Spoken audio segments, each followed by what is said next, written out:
हमारा सफर east India company के commercial rule से शुरू होगा, उसके बाद ब्रिटिश क्राउन के डायरेक्ट कंट्रोल को समझेंगे और आखिर में भारत की आजादी के सवेरे तक जाएंगे। तो हम हर एक दौर की स्ट्रेटजी, मोटिव्स और स्पेशली एग्जाम्स में आने वाले की फैक्ट्स को लॉजिकली कनेक्ट करते हुए चलेंगे। बिल्कुल। चलो सबसे पहली स्लाइड देखते हैं जो इस पूरे सफर का मैप है। हाँ, यहाँ एक बड़ा ही स्ट्राइकिंग विजुअल मैप दिया गया है। इसमें इंडिया के मैप को बीचों बीच एक रस्सी या कह लो स्ट्रिंग से दो हिस्सों में बांटा गया है। ये परफेक्टली उन दो अलग एरास को सिंबलाइज कर रहा है। लेफ्ट साइड पे लिखा है कंपनी का शासन, जो 1773 से 1858 तक था, जहां बंगाल के गवर्नर जनरल से शुरुआत होती है। राइट, एक ट्रेडिंग कंपनी का पॉलिटिकल कंट्रोल। और दूसरी तरफ है ब्रिटिश ताज का शासन, 1858 से 1947 तक। यहाँ कंट्रोल डायरेक्ट वाइसरॉय के पास चला गया। और वो रस्सी नीचे स्वतंत्रता का सवेरा यानी 1947 तक खींची हुई है। एक डाउट आ रहा है यहाँ। हाँ, पूछो। स्लाइड में 1858 को ही एग्जैक्ट डिवाइडिंग लाइन क्यों बनाया गया है? कंपनी रूल अचानक यहाँ पर आके खत्म क्यों हुआ? इसके पीछे सीधा रीजन 1857 की क्रांति थी। ये रिवोल्ट एक मैसिव ब्रेकिंग पॉइंट साबित हुआ था। अच्छा। ब्रिटिश गवर्नमेंट को ये बात क्रिस्टल क्लियर हो गई थी कि एक प्राइवेट ट्रेडिंग कंपनी अब इतने बड़े देश को हैंडल नहीं कर सकती। हालात आउट ऑफ कंट्रोल थे, इसीलिए क्राउन ने डायरेक्टली शासन अपने हाथों में ले लिया। मेक सेंस, एक डायरेक्ट सरकारी टेक ओवर। और अगर हम नीचे ये रेड असेसमेंट कार्ड देखें, हाँ, एग्जाम अलर्ट बॉक्स। राइट, तो इस ओवरव्यू से हमें क्वेश्चन 1 मिलता है कि पहला गवर्नर जनरल ऑफ बंगाल कौन था? जवाब है वॉरेन हेस्टिंग्स। और दूसरा एक्सट्रीम एंड का क्वेश्चन कि आखिरी ब्रिटिश वाइसरॉय कौन था? सही जवाब है लॉर्ड माउंटबेटन। ये दोनों बेसिक एंकर्स हैं। सही है। अब हम आते हैं अपने अगली स्लाइड पर, जहां इस प्रशासन की नींव रखी गई थी। यहाँ विजुअल डिकोड करते हैं। एक भारी लकड़ी का गैवल या हथौड़ा है जो एक मोटी लॉ बुक पर रखा है। ये एसेंशियली नए लीगल फ्रेमवर्क्स और रूल्स के आने का इशारा कर रहा है। हाँ, वॉरेन हेस्टिंग्स का दौर 1773 से 1785 के बीच। टेक्स्ट में लिखा है रेगुलेटिंग एक्ट 1773, जिसने हेस्टिंग्स को पहला जीजी बनाया। फिर 1774 में कलकत्ता में सुप्रीम कोर्ट बनी। बिल्कुल। और पिट्स इंडिया एक्ट 1784 भी यहीं आता है। उसने कंपनी के पॉलिटिकल और कमर्शियल काम अलग कर दिए। साथ ही एशियाटिक सोसाइटी ऑफ बंगाल भी 1784 में बनी। बट यहाँ एक स्पेसिफिकली डाउट है मुझे। पिट्स इंडिया एक्ट में पॉलिटिकल और कमर्शियल काम अलग क्यों किए गए? एक कंपनी तो व्यापारी करती है ना। प्रॉब्लम यही भी, जैसे जैसे एक ट्रेडिंग कंपनी टेरिटरीज पर रूल करने लगी तो एडमिनिस्ट्रेशन बहुत मेसी और करप्ट हो गया था। ओह, करप्शन। एग्जैक्टली। कंपनी के ऑफिसर्स अमीर हो रहे थे और कंपनी नुकसान में थी, तो एक्ट लाया गया ताकि ये दोनों बिल्कुल अलग अलग मैनेज हो सकें। Okay, got it. यहाँ मेरे एग्जाम बॉक्स में देखें तो सबसे ज्यादा क्या पूछते हैं? दो चीजें बहुत आती हैं। क्वेश्चन 1, सुप्रीम कोर्ट किस एक्ट के तहत बनी? आंसर है रेगुलेटिंग एक्ट 1773। और क्वेश्चन 2, एशियाटिक सोसाइटी की स्थापना किसके सहयोग से हुई?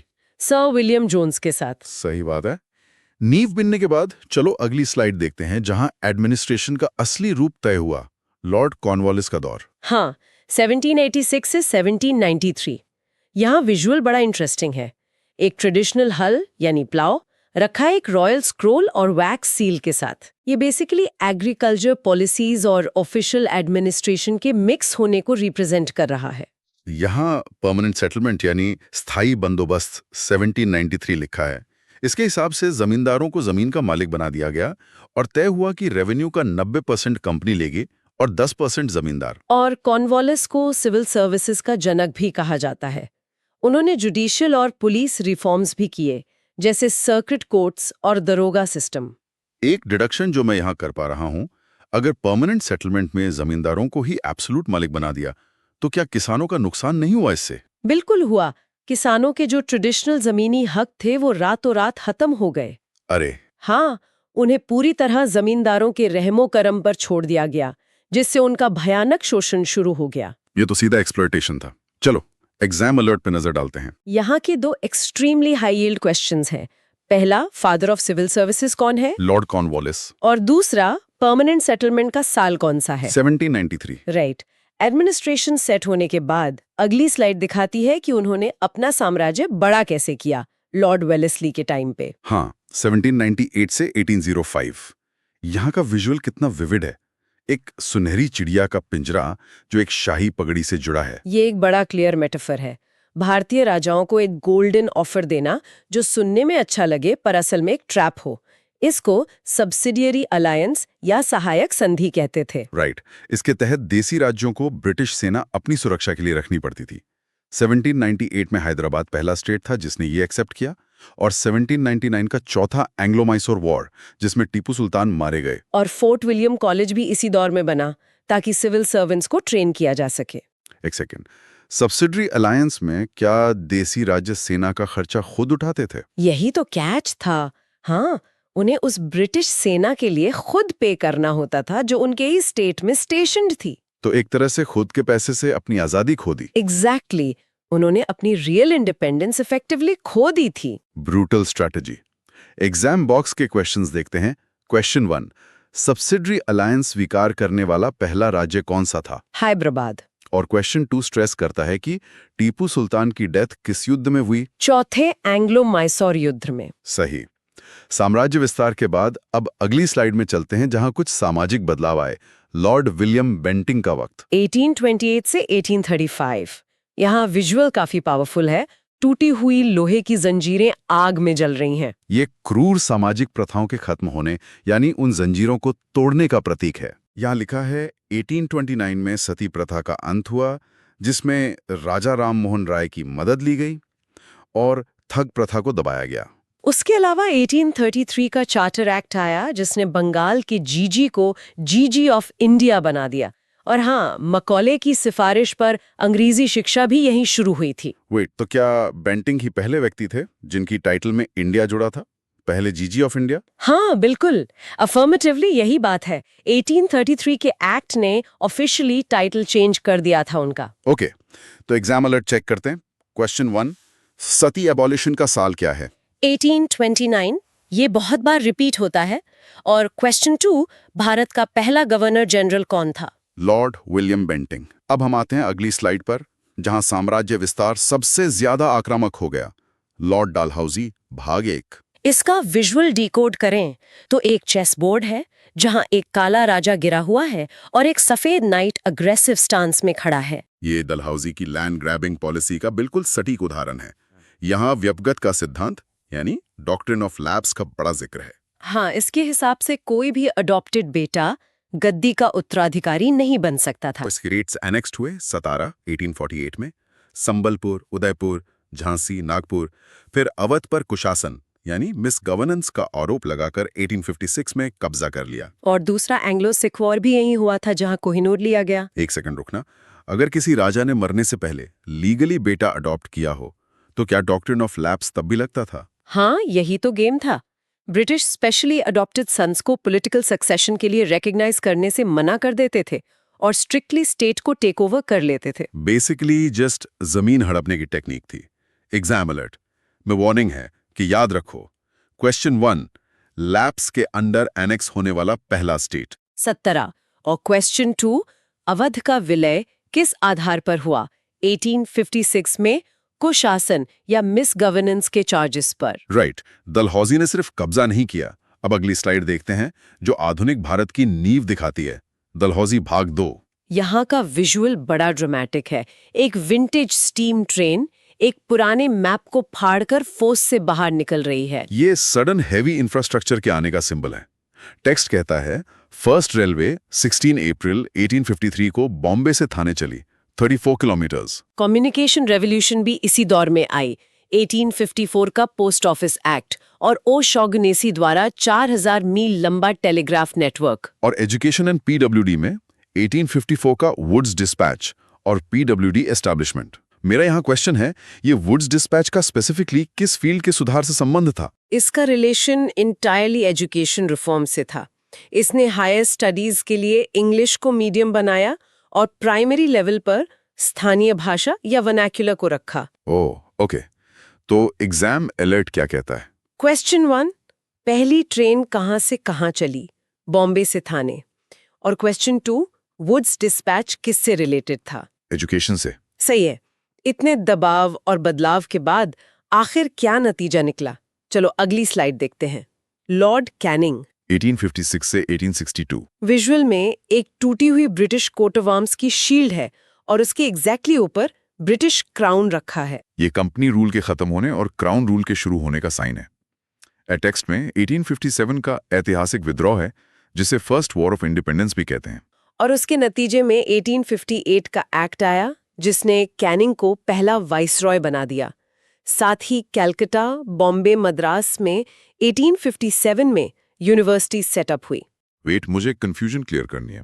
वाइसरॉय और गवर्नर जनरल में एग्जैक्टली क्या फर्क आ गया था इस एक्ट के बाद? बेसिकली वाइसरॉय का लिटरल मतलब होता है direct representative of the British crown, यानी महारानी का प्रतिनिधि, जबकि गवर्नर जनरल पहले कंपनी को रिप्रेजेंट करता था। ओके, तो डायरेक्ट रिपोर्टिंग चेंज हो गई। एग्जाम अलर्ट में देखते हैं, यहाँ Q1 है कि पहला वाइसरॉय कौन था? Lord Canning. और Q2 universities of Calcutta, Bombay और मद्रास किस साल स्थापित हुई? 1857 में। अब सत्ता ताज के पास आने के बाद पॉलिसीज कैसी थी? अगली स्लाइड हमें दो अलग विचारधाराएं दिखाती हैं, लिटन और रिपन का दौर। विजुअल डिकोड करें तो एक बैलेंसिंग स्केल या तराजू है। एक साइड पर भारी लोहे की जंजीरें हैं जो रिप्रेसिव पॉलिसीज दिखाती हैं, और दूसरी तरफ खुली किताब है जो लिबरल पॉलिसीज का प्रतीक है। लिटन की तरफ जंजीरें हैं, वर्नाकुलर प्रेस एक्ट 1878 जिसमें लोकल लैंग्वेज अखबारों पे बैन लगा, और आर्म्स एक्ट 1878 जिसमें लाइसेंस जरूरी कर दिया। दूसरी तरफ रिपन की किताब, उन्होंने फ्रीडम ऑफ प्रेस लागू की 1882 में, लोकल सेल्फ गवर्नमेंट लाए और चाइल्ड लेबर बैन करने के लिए फर्स्ट फैक्ट्री एक्ट 1881 में लाए। यहाँ एक डाउट है, लिटन ने वर्नाकुलर प्रेस एक्ट में सिर्फ भारतीय भाषा के अखबारों को ही टारगेट क्यों किया? इंग्लिश पेपर क्यों छोड़े? क्योंकि लोकल लैंग्वेज अखबार नेशनलिज्म की फीलिंग्स आम जनता तक बहुत तेजी से फैलाते थे। इंग्लिश एलीट क्लास तक रिस्ट्रिक्टेड थी, इसीलिए लोकल प्रेस पर बैन लगाना जरूरी था उनके हिसाब से। कंट्रोल करना चाहते थे इन्फॉर्मेशन। एग्जाम अलर्ट नोट पढ़ लेते हैं। क्वेश्चन 1, वर्नाकुलर प्रेस एक्ट किसने अप्लाई किया? लॉर्ड लिटन ने। और question 2, father of local self government किसे कहा जाता है? Lord Ripon. अब इस बढ़ते राष्ट्रवाद को रोकने के लिए अगली स्लाइड में एक बड़ा डिवाइसिव कदम दिखाया गया है, लॉर्ड कर्जन और बंगाल का विभाजन। यहाँ विजुअल एक जिगजॉ पजल का है, जिसमें बंगाल का मैप बीचों बीच क्रैक होकर टूट रहा है। ये फिजिकल और इमोशनल डिवीजन दिखा रहा है। 1905 की बात है। कर्जन ने एक्सक्यूज दिया था कि बंगाल हैंडल करने के लिए बहुत बड़ा है, लेकिन असली मोटिव क्या था? Divide and rule, Hindu Muslim unity को तोड़ना। एग्जैक्टली जिसके रिजल्ट में स्वदेशी और बॉयकॉट मूवमेंट स्टार्ट हो गए, और एंड में प्रोटेस्ट इतने बढ़ गए कि 1911 में पार्टीशन को अनल या कैंसिल करना पड़ा। मुझे स्वदेशी और बॉयकॉट मूवमेंट के बारे में स्पेसिफिकली पूछना है। इनका मेन फोकस क्या था इस दौरान? आम लोगों ने एसेंशियली ब्रिटिश इकोनॉमी को हिट करने के लिए फॉरेन गुड्स का पूरी तरह से बॉयकॉट किया।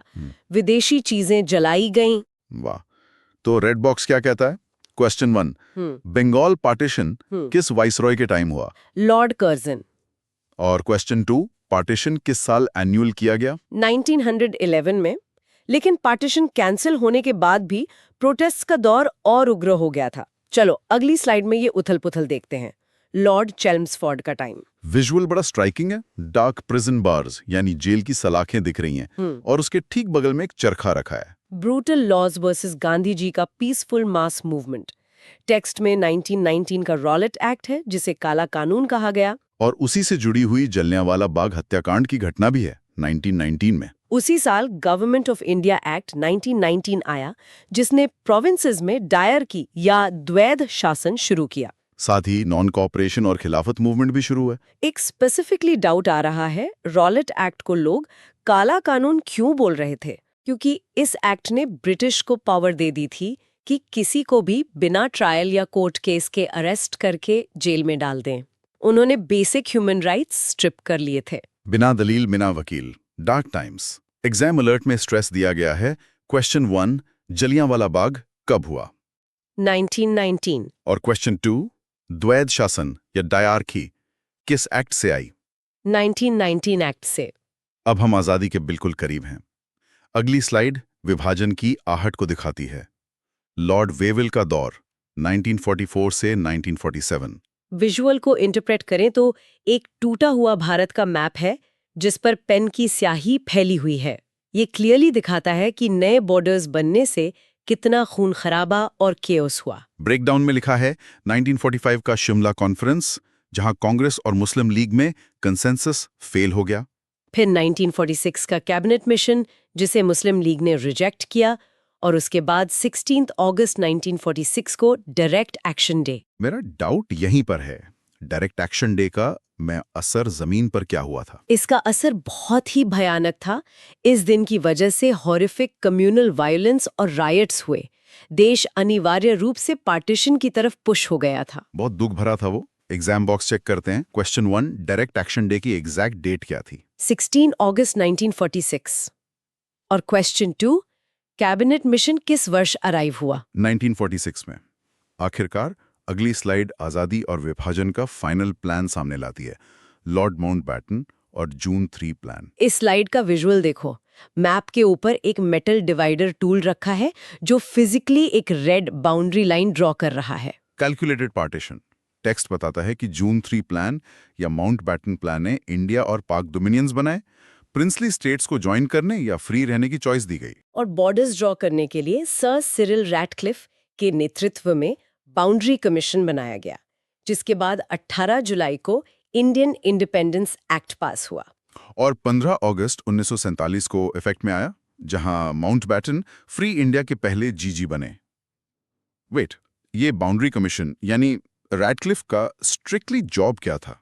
उनका स्पेसिफिक काम एक डेस्क पर बैठकर पंजाब और बंगाल के लिए एग्जैक्ट ज्योग्राफिकल बॉर्डर्स ड्रॉ करना था, ताकि उन्हें इंडिया और पाकिस्तान के बीच डिवाइड किया जा सके। जमीन पर लकीर खींचना। चलो एग्जाम अलर्ट स्पॉट करते हैं। क्वेश्चन 1, जून 3 प्लान को और क्या कहते हैं और किसने लाया? डिकी बर्ड प्लान भी कहते हैं और माउंटबैटन ने लाया था। क्वेश्चन 2, इंडिपेंडेंट इंडिया का पहला जीजी कौन था? Lord Mountbatten. और अब हमारी आखिरी स्लाइड, जो एक आजाद भारत के नए सवेरे को दिखाती है। सी राजगोपालाचारी। विजुअल डिकोड करें तो भारी इंट्रिकेटली कार्व्ड मंदिर के दरवाजे हैं जो ब्राइट ग्लोइंग लाइट की तरफ खुल रहे हैं। ये इंडिया का इंडिपेंडेंट रिफॉर्मिस्ट फ्यूचर सिंबलाइज कर रहा है। इनके हिस्ट्री में लिखा है कि ये फ्रीडम फाइटर थे जिन्होंने 1930 में वेदारण्यम सॉल्ट मार्च किया था। साथ ही सोशल रिफॉर्म्स किए, जैसे 1939 में दलित्स के लिए टेम्पल एंट्री एक्ट लाए, और फिर वो भारत के अंतिम और प्रथम भारतीय गवर्नर जनरल बने 1948 से 1950 तक। मुझे एक डेट पे सवाल करना है, इनका कार्यकाल एग्जैक्टली 26 जनवरी 1950 को क्यों खत्म हो गया? क्योंकि इस एग्जैक्ट डेट पर हमारा कॉन्स्टिट्यूशन फोर्स में आया। अच्छा। हाँ, इंडिया एक रिपब्लिक बन गया, तो गवर्नर जनरल की जो कॉलोनियल पोस्ट थी वो हमेशा के लिए अबॉलिश कर दी गई। एकदम परफेक्ट, फुल सर्कल। चलो फाइनल एग्जाम क्वेश्चंस पढ़ लेते हैं। क्वेश्चन 1, फर्स्ट एंड लास्ट भारतीय यानी इंडियन जीजी कौन थे? सी राजगोपालाचारी। और क्वेश्चन 2, वेदारण्यम में सॉल्ट लॉ किसने ब्रेक किया था? सी राजगोपालाचारी। तो अगर आखिर में इस सफर को सम अप करें तो हमने देखा कि कैसे हम एक ट्रेडिंग